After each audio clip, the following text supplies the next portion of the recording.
पाठीमागल्या लोकांना विनंती, आपण तेथेच थांबा. सर्वजण समोर येऊ नका. कृपा करून पाठीमागे थांबा.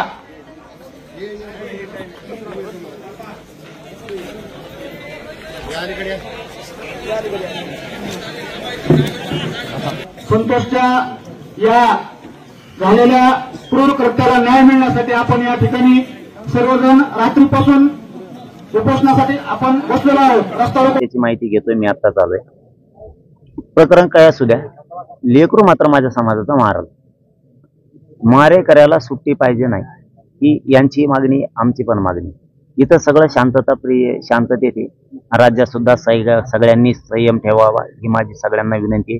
न्याय घेणार, कारण सुट्टी नाही देणार पण नाही. त्याची काळजी महाराष्ट्रातल्या समाजानं करायची गरज नाही, कारण थोडे मॅसेज फिरायला लागले, वातावरण ढवळायला लागलं राज्यभर की इथं मराठ्यांचे पोरं मारून टाकले जाते. तरीही स्वतःच्या जातीचे पोरं सांभाळण्यासाठी आणि त्यांनाच मोकाट हिंडून द्यायचं ही परिस्थिती इथं निर्माण होती. परंतु मुख्यमंत्र्यांनी याकडे लक्ष घालणं खूप गरजेचं आहे, कारण हा तुम्हाला डाग असणार आहे. जर राज्यातली शांतता भंग झाला तर याला जबाबदार मुख्यमंत्री साहेब राहतील. कारण मागण्या, आमचं लेकरू जर मारून टाकलंय, त्याचा मर्डर झालाय आणि तुम्ही ते आरोपी जर मोकाट असतील, तुम्ही त्यांचा FIR जर त्यांच्या म्हणण्याप्रमाणे लिहून घेणार नसाल तर ही चांगली बाब नाही. त्यांची मागणी निलंबित 2 ते पोलीस अधिकारी करायचे. हे जर तुम्हाला निलंबित होणार नसले आणि राज्य दूषित करणार असाल तर हे राज्यासाठी चांगली बाब नाहीये. इथं सगळे शांतता आहे.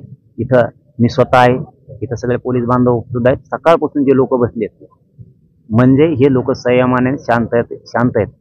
ही शांतता कायम राहणार आहे, त्याच्यात कसलंही दुमत नाही. राज्यातही कायम सगळ्यांनी संयम ठेवावा. मात्र न्याय यांच्या मागण्याप्रमाणे पाहिजे, कारण त्यांची बॉडी आत्ताही हॉस्पिटलला 24 घंटे होऊन गेले. किमान सरकारनं, मुख्यमंत्र्यानं त्यांच्या खून झालाय, त्यांच्या प्रेताशी खेळू नये. आमच्या गोरगरीब मराठ्यांच्या भावनेशी खेळू नये.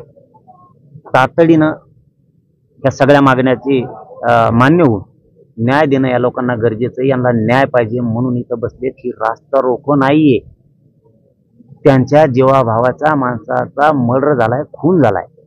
आणि इथं जर तुम्ही त्यांची मागणी मान्य करणार नसाल, त्यांना जर न्याय देणार नसाल, तर मग मात्र सरकारनं विचार करणं गरजेचं आहे. आणि लोक जरा आवरा, आपले आसन माज मस्ती काही मगरुरी तर जरा आवरा.